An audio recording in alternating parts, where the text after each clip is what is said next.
Today I'm going to show you how to create new desktop interface and how to switch between them and how to delete it by using shortcut key. The shortcut key is written here. At first I'm going to create the new desktop interface. Window key plus Ctrl plus D.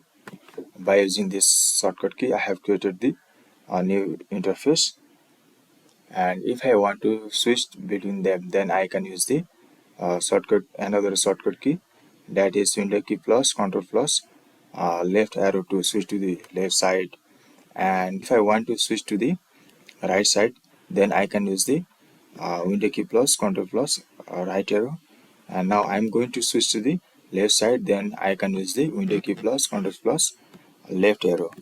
And after creating it, if you want to delete it then you can use another shortcut key, that is window key plus Ctrl plus F4. Now I'm going to show you practically.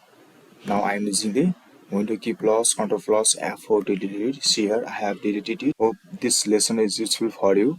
Okay, thank you guys.